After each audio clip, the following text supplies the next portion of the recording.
How is it going, everyone? Today I'm with my WWE Survivor Series 2018 pay-per-view. Of course, Survivor Series was the one night a year where Raw takes on SmackDown Live in head-to-head competition. And of course, coming out of Survivor Series this year, I will admit, I honestly thought it was a great show. I had a lot of fun watching it. I thought we had 4 fantastic matches on the show. The tag team matches weren't the best matches in the world. But besides that, I thought the matches that honestly mattered on the show were a lot of fun, and I really enjoyed it. I definitely thought they made this show what it was, and I just had a lot of fun watching it. Now, I will say, the one thing that baffles me is the fact that, spoiler alert, I guess, they had Raw beat SmackDown Live in every match because apparently the kickoff show does not count. So, your billion-dollar show, you just made it look like a complete joke. You made it seem like that show doesn't matter, the talent's, not as good as Raw, blah, blah, blah, blah. So, I hated the way that they had Raw win every single match against SmackDown Live. I thought that was just absolutely stupid. But, besides that, still a great show. I had a lot of fun watching it. And, we had some surprises, especially one angle that I'm legitimately confused by. There's usually when WWE does things, decisions that I don't necessarily agree with or think that's logical, you can at least think of some reasons why they would have done it. But there's just something that happened on this show that I legitimately can't think of any reason why they did it. And it's a good thing because it makes me want to tune in to see why they did it. So kudos to them for doing that. But yeah, I just thought it was a great show overall. I had a lot of fun watching it. I thought, like I said, it was a great show. First off, before we get to the main show, of course, we did have the kickoff show, which was 2 hours prior to the pay-per-view. A few things happened on there. Some noteworthy things. Some team changes, of course, to the Women's Survivor Series match. Mandy Rose was the mystery person, which to me is stupid. I don't know why they just didn't announce her ahead of time, but Mandy Rose is on Team SmackDown Live now. And then, of course, on the Raw team, they actually kicked off Ruby Riott and Natalya because of their issues, and Sasha Banks and Bayley replaced them. So I don't know what the reasoning was for that, but that were the changes for the women's match. And of course, we had a vignette as well for Lars Sullivan. So Lars Sullivan will be getting called up. Not sure if he's going to be on Raw or SmackDown Live. They didn't specify. They didn't announce it. It said Lars Sullivan is coming soon. So I'm pretty happy to see Lars Sullivan coming in. I think he's a great talent, and I'm pretty excited to see him just destroy the scrubs on Raw or SmackDown Live. So pretty amped about Lars Sullivan. Then of course, we had the Raw vs. SmackDown Live 10-on-10 traditional Survivor Series elimination match. Of course, Raw being represented by the captains Bobby Roode and Chad Gable, the Ascension, the Lucha House Party, the Revival, and the B team taking on SmackDown Live's the Usos, the New Day, Gallows and Anderson, the Club. Or they are the Club. The Colognes and SAnitY.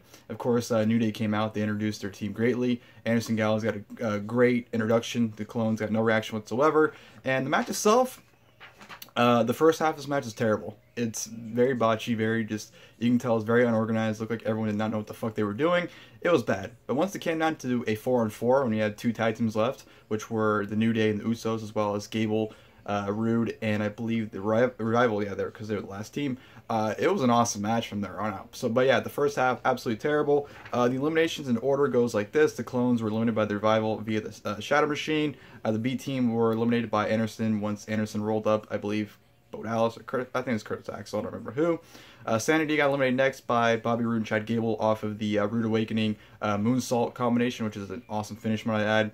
The Ascension were eliminated by Big E after he did a splash off to Xavier Woods' shoulder, where Xavier Woods lifted him up and Big E just kind of fell forward.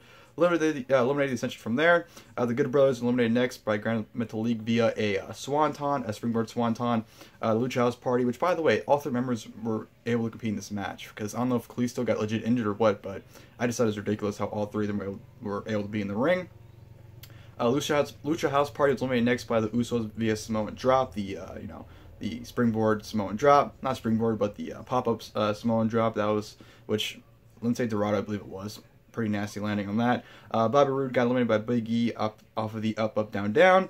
New Day was eliminated next by the Revival via the Shadow Machine, which was absolutely awesome. Xavier Woods went to do his elbow drop, and they just countered it in midair into the Shadow Machine. Beautiful finish. And then, of course, the Revival got eliminated last from the Usos off of the Samoan Splash. So, Usos were your sole survivors and winners of this match. Like I said, it was absolutely the last couple minutes, the last half of this match, honestly, it was great. And some great spots, like Chad Gable giving a German suplex off the top rope to one of the Usos onto everyone else on the outside. Awesome spot right there. So first half, garbage, but once it got narrowed down to the last, 4 teams, it was an awesome match from there out. So, good match. I enjoyed it. Like I said, just the first half just was not very good. Then, of course, go to the main show, which opened up with the Raw vs. SmackDown Live Women's Survivor Series match. Team Raw taking on Team SmackDown Live.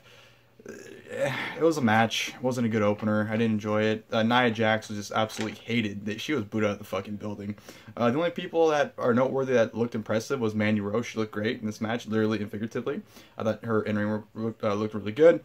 Sasha Banks and Asuka killed it when they're with their interaction. I thought they had a really good match towards the end of it, and that's pretty much it. You know, everyone else really didn't do anything noteworthy. Naomi was actually the very first person eliminated within like a minute of the match from Tamina via a super kick, which was hilarious because Naomi was the team captain. So for her to be eliminated like that was just absolutely hilarious to me.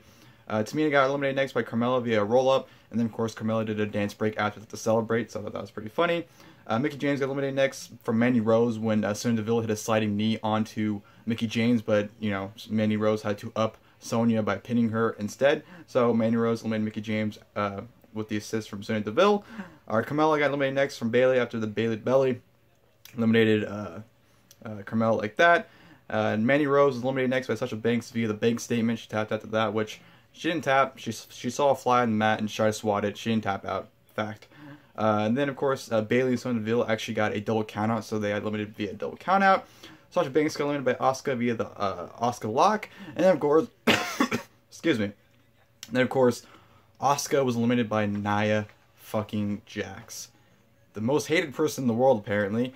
After a couple leg drops and a Samoan drop, she pinned Asuka. She's sole survivor and winner, which I understand why they did it. You know, she's going to face Ronda Rousey next, so they want to build her up. But at the same time, it's like, she did absolutely nothing in this match. She was, everything she did, like the three things she did in this match, booed out of the building, absolutely hated. So, not a good match. A lot of sloppiness, and just wasn't an overall good match at all. So, didn't enjoy that. Whatever. From there, I'm going to go to the Raw vs. SmackDown Live Champion vs. Champion match. Seth Rollins vs. Shinsuke Nakamura. This was a great match. You got a lot of time, too. You got about, this is probably the longest singles match on this card, because it got like almost 20 minutes, or at least 20 minutes it seemed like. And I thought those two went out there and just tore the house down. You know, Nakamura seemed motivated, and of course Seth Rollins, the role he's been on in 2018, definitely showed here. Him and Nakamura went out there and had a great match. You know, at first it was slow, not really too much going on, a lot of head rests and a lot of just, you know, trolling with, you know, Nakamura not really wanting to compete, but then Seth Rollins is trolling him into you know, competing and getting in the ring. So there wasn't really a lot going on, but, you know, the match started picking up the pace. You know, Seth Rollins did his trifecta dives on the outside, and Nakamura was able to take him out with one of his kicks when, you know, Rollins would do the suicide dive, and Nakamura just took him out with one of his kicks, which I thought was great. Nakamura was laying his shit in, by the way. He was absolutely stiffing the shit out of Rollins, which I absolutely loved. Nakamura, of course, was trying to set up with Sasha several times in the match. Rollins, you know, they had some great counters as well. You know, Rollins went for a clothesline, and Nakamura did a beautiful rolling armbar, which he rarely does nowadays. So it was great to see him bust that out for this match with Rollins. So I love seeing that. You know, Rollins was able to fight out the superplex or the exploderplex a handful of times. Rollins, of course, hit his superplex followed by Falcon Arrow onto Nakamura for a nice near fall, which there were a handful of nice near falls as well, to the point where I thought the match was actually going to end because Nakamura kicked out like literally at the last second. So I thought that was great storytelling right there. Nakamura was able to hit the Kinshasa on Rollins. Rollins kicked out of it, went for another one, and he had like a bunch of reversals, which led to Rollins finally hitting the curb stomp for the 1-2-3 victory on Nakamura. So Seth Rollins defeats Shinsuke Nakamura, which I was very surprised by because I really thought that Ambrose would get involved. And there was no Ambrose involvement at all in this this show. They did announce that Rollins will be facing Ambrose at TLC for the Intercontinental Championship, but I was very surprised. I really thought Ambrose would come and cost Rollins this match to have, you know, Nakamura beat Rollins. But of course, the clean sweep that they did, you know, obviously Nakamura was going to win then. But yeah, great match. You know, one of Nakamura's best matches on the main roster to date so far, if you ask me. Probably like his second or third best main roster match. I'd say his match with AJ from Money in the Bank is probably his best. Maybe this match and maybe his match with Cena on SmackDown Live from last year. Maybe those are his three best singles matches on the main roster so far. But yeah, I thought those two went out there and tore the house down, had a really good match. So I really enjoyed that one. And then we go to the worst match in the card, probably. Raw vs. SmackDown Live, Champion vs. Champion, AOP versus The Bar. No one paid attention to this match because who the fuck in the crowd wanted to make a commotion? none other than Enzo fucking Amore. He thought he was cool by doing his little catchphrase, standing up in his chair until he got bolted out. He did that during this match, which took every attention away from me. I don't think anyone gave a shit about this match anyways, but basically, Cesaro worked over AOP, then they worked over Cesaro. Cesaro had the hot tag on Sheamus. Sheamus turned wild. Cesaro had an uppercut on, I believe, Razor, which led into a bro kick, but when Sheamus got the pin, Drake Maverick put Razor's foot on the rope. They chased him. Big Show got, or I think maybe ran the Big Show. I'm not sure what happened. Essentially what happened was Big Show took Drake Maverick, threw him onto the rope, was kind of like choking him, and all of a sudden Drake Maverick's pointing down. And I'm thinking, this guy getting a boner or something off Big Show? What the fuck's going on? Apparently he pissed himself, and Big Show thought it was hilarious. And while that's happening, AOP took advantage, hit their neckbreaker powerbomb combination finisher onto Sheamus for the 1-2-3. So AOP defeat the Bar. Nothing of a match really. Just no one paid attention. It was just there. And I thought Drake Maverick pissing himself was absolutely stupid as well. So that was that. From there, we'll go to the WWE Cruiserweight Championship match. Buddy Murphy versus Mustafa Ali. Very, very taken back and surprised by us because, you know, you wouldn't think I'd be surprised with a great match from these two, but it's a WWE pay-per-view, especially in the main card. And when's the last time a Cruiserweight match, besides Super Showdown, when's the last time a Cruiserweight match on a pay-per-view delivered? It's like they're not allowed to, but for some reason they were allowed to today because Buddy Murphy and Mustafa Ali went out there and had an awesome match. Had a lot of great callbacks to their previous 205 Live matches as well. The crowd was dead for this match, but this, you know, this is what I love about the Cruiserweights. Even though the crowd was dead, throughout the match, the crowd started chanting, "This is awesome" in 205 Live. So that's how you know you were able to engage the audience when people that the crowd didn't give a shit went out there and was able to engage and, you know, pull that audience in. So kudos to those two for engaging the audience. He had a lot of great spots. You know, Buddy Murphy was absolutely killing Mustafa Ali. Like at one point, Mustafa Ali went to the top rope, and Buddy Murphy just shoved him, and he flew off into the barricade. Which, of course, at that point, Buddy Murphy would work on his back, throw him into the barricade, throwing him into the post, just working on Mustafa Ali's back. Another great spot was when Mustafa Ali went for like the front flip into like the X Factor. He went for that, but Buddy Murphy caught him midair and just dumped him to the outside. So Buddy Murphy was just absolutely destroying the shit out of Mustafa Ali. Mustafa Ali then recreated their spot in one of the previous matches where Buddy Murphy clears the announce table and he's standing on it, and Mustafa comes out of nowhere, jumps up, hits a Spanish fly off the announce table onto the outside. Awesome spot right there. Buddy Murphy was able to do a tope suicida on the outside as well onto Mustafa Ali. They did the crazy spot that Ray Phoenix and Kenny Omega actually just did recently as well, where Mustafa Ali goes for a springboard in midair. Buddy Murphy hits a V-trigger and just absolutely annihilates Mustafa Ali, which leads into the Murphy's Law for the 1-2-3 finish. So Buddy Murphy defeats Mustafa Ali. Fantastic match. Really enjoyed it. Thought those Cruiserweights went out there and just had a killer match. It was definitely a great showcase for the brand as well. So hopefully we can get more Cruiserweight matches on the main cards so they can, you know, steal the show and, you know, give more attention to the brand, because the brand, it's pretty much a dead brand. And don't get me wrong, I always hear great things about it, but just there's no reason to watch. But if they have matches like these, you know, bring the Cruiserweights back on Raw maybe, then it'll give people a reason to tune in. So definitely was a great showcase of Cruiserweights, great match, and they tore the house down. From there, I'm going to go to the men's Raw vs. SmackDown Live 5-on-5 traditional Survivor Series elimination match. Team Raw taking on Team SmackDown Live. This is very similar to last year's in terms of just the way it's booked. Strowman looked like a complete monster, but of course, at the beginning of the match, you know, there's an implosion between him and Drew McIntyre. They're getting I can't talk. They were getting in each other's faces, arguing who's gonna start the match. Of course, there's the whole thing where, you know, McIntyre wouldn't tag Strowman in and whatnot. So it was just a very I don't know. I didn't care for this match, and I just didn't like it. Immediately, you know, Joe tried to lock in the Coquina clutch on McIntyre. McIntyre rolled back, got back up, hit a Claymore, eliminated Samoa Joe within like 30 seconds of the match. Fucking bullshit. Absolutely ridiculous that Samoa Joe got eliminated as quickly as he did. Finn Balor got eliminated next after Rey Mysterio, which, by the way, Balor and Mysterio had a great interaction. Love to see a singles match between the two of them sometime down the line. But Balor got eliminated by Rey Mysterio via the 619. Balor was out. Dolph Ziggler was eliminated next once Shane McMahon hit the coast-to-coast on Dolph Ziggler, which, by the way, they just love to kill Shane McMahon. They recreated a spot where they set Braun Strowman up on the announce table. He had the elbow drop to Braun Strowman, so that was able to isolate Braun Strowman. And then, you know, Shane McMahon eliminated Dolph Ziggler off of the coast-to-coast to eliminate him.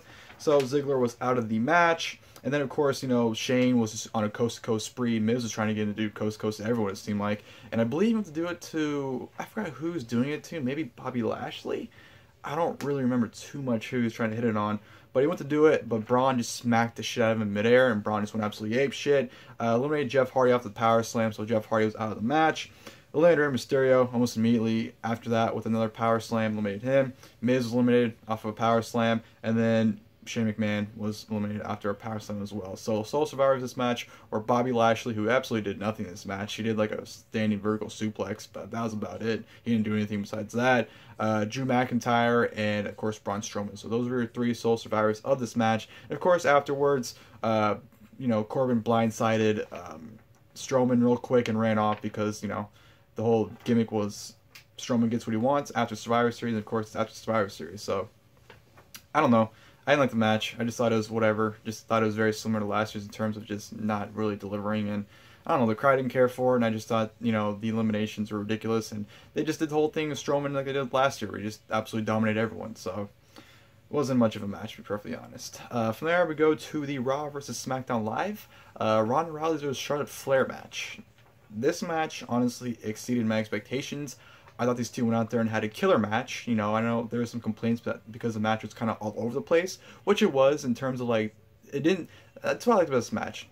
Sometimes in matches they do moves and spots, and you can tell it's either choreographed or they already obviously know what they're gonna do ahead of time. But this match, since it was all over the place, it honestly felt like a legitimate fight. It felt like these two were legitimately trying to kill each other, and that's what I loved about it. I thought these two really tried to go out there and kill each other, and I loved every second of it. Right from the bell, they're going at it. There's some, just very competitive back and forth, which we haven't seen in a Ronda Rousey match yet, where it was pretty much 50-50 the entire match.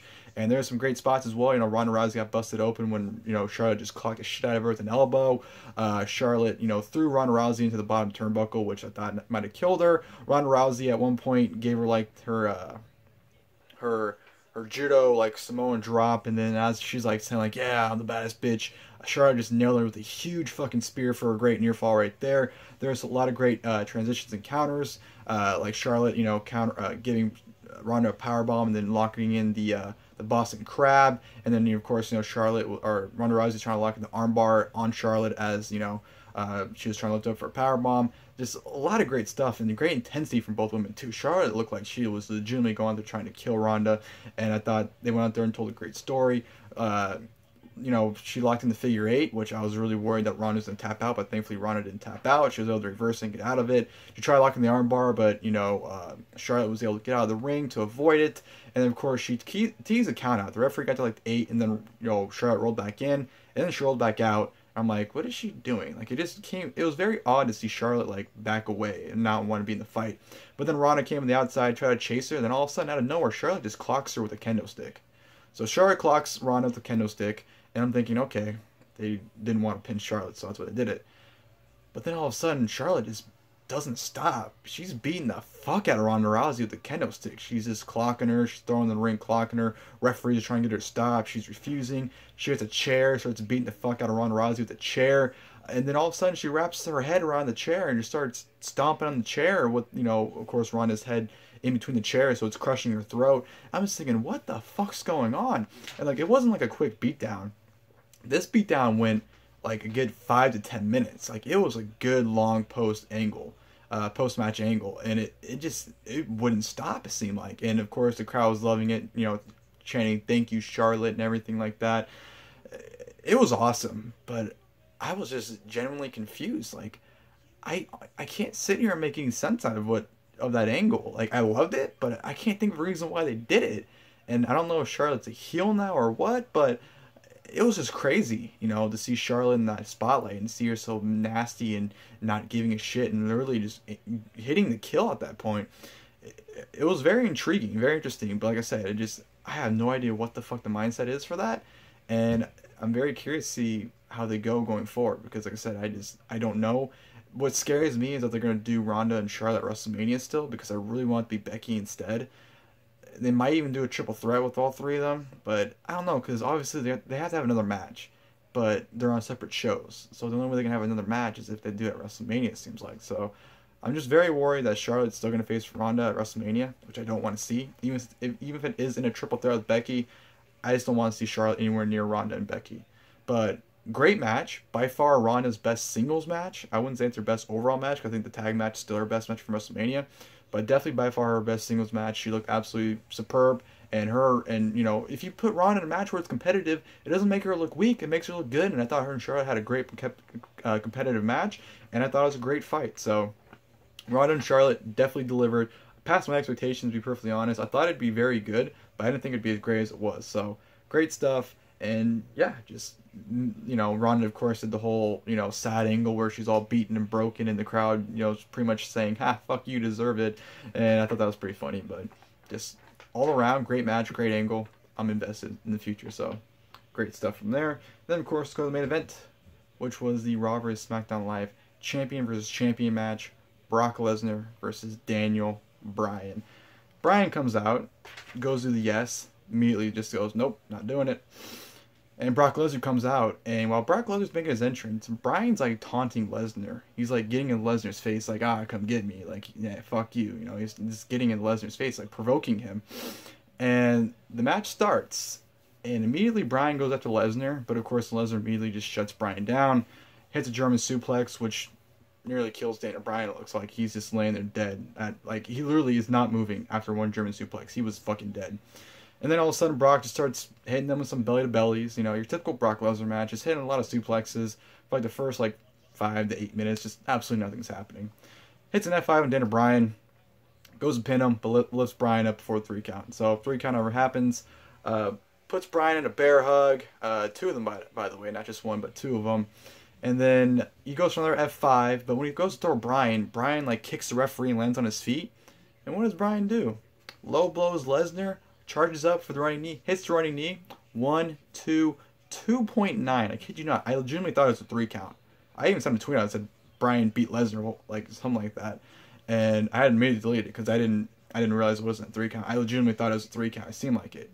And from there on, it was a competitive match. You know, Bryan was beating down Brock Lesnar. They went to the outside while Bryan threw Lesnar to the post. Lesnar tried to hit him with steel steps, but Bryan got out of the way and then did the running knee off the apron onto Lesnar on the outside. Lesnar was selling his ass off at Bryan. This match was a very similar match to last year's with AJ, but I just felt like this match was more competitive in a way. I just felt like Bryan really came off like he legitimately was going to beat Lesnar, and I don't recall having that feeling for AJ from last year. But this match for sure, it definitely came across that Bryan had a legitimate chance of beating Lesnar, especially considering that he hit 3 running knees on Lesnar at one point, and after the 3rd one, I thought for sure he was going to beat him. You know, he hit Lesnar point blank, and Lesnar looked like he was dead. He was selling his leg because Bryan was working on the leg as well. It looked like Bryan was going to beat him.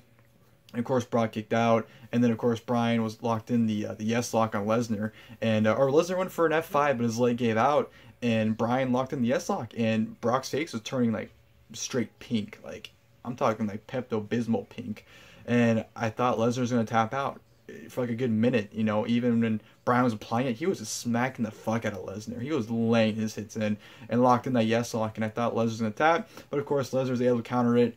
He gets on his feet, lifts him up in the F5, hits the F5, and 1, 2, 3. Brock Lesnar defeats Daniel Bryan. And, you know, even in defeat, Bryan looked absolutely awesome. And I love this new heel persona because at one point, you know, when Brock's in these F5s, the camera zooms in on Bryan, and he's just...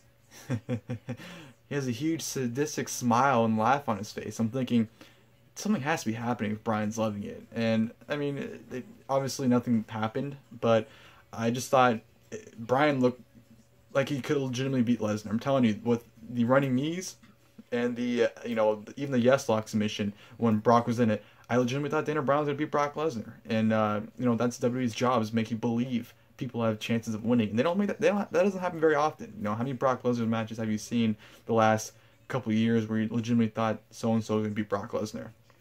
Not very many times. So the fact that they made Daniel Bryan believable and beating Brock Lesnar does more favors, and doesn't hurt Daniel Bryan that he lost, in my opinion. You know, like I said, the fact that they instilled that belief that Bryan could have beat Brock, it's just as good as Bryan actually beat Brock, if you ask me. So it's a fantastic match. Like I said, these two just went out there and beat the holy hell out of each other. You know, the first, like I said, 5 to 8 minutes or so was just, you know, your typical Brock Lesnar match we usually get, where he's just doing suplexes, not really a whole bunch. But once Bryan had that comeback, it was a fire match, man. It was absolutely incredible to see Bryan just beat the shit out of Brock, and they were laying their stuff in, and like I said, Brock was selling his ass off. And I've said it several times, you know, people shit on Brock Lesnar, but when Brock Lesnar wants to work, he's fucking awesome, and he showed it. He showed it here for sure. So Brock Lesnar defeats Daniel Bryan in the main event. Like I said, fantastic match. One of my favorite matches of the year by far. Match tonight as well for me as well, too. You know, I thought this match is definitely the best match in the show, and I just had a lot of fun watching it. So yeah, that'll do it for Survivor Series, guys. Like I said, I honestly thought it was a great show. You know, take away the tag matches, you know, the women's elimination, the men's elimination, and the AOP bar match. Everything else was fine. You know, the kickoff match, the 10 on 10 was, it ended up being very good for what it was after, you know, it came down to the 4 teams. The singles matches, all of them delivered, that they were all great, and I really enjoyed all of them. And I just had a lot of fun watching Survivor Series. I honestly did believe it was a great show from WWE. One of the better pay-per-views of the year, you know, for sure, in my opinion. So, hats off. You know, great weekend for WWE. You know, NXT tore down last night for War Games. And then, of course, you know, Raw and SmackDown Live tore down. I didn't necessarily tear it down, but they delivered with a great show tonight. So, I'm definitely pleased with this weekend from WWE. I hope you guys enjoyed the video. If you guys did, please like below. And, of course, until next time, I'll see you guys later. Thank you guys for watching the video.